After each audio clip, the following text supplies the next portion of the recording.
Hello, my name is Sofia Pimenidou and I visited Ireland, Cork, the Institute of Chagask last year. It was a very nice experience. I met new people, new scientists, and I learned new things about about the things that I'm studying. And I was very happy to participate in this mobility program.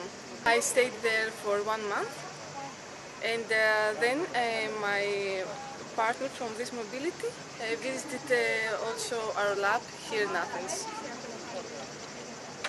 And we worked on new things that I didn't know before.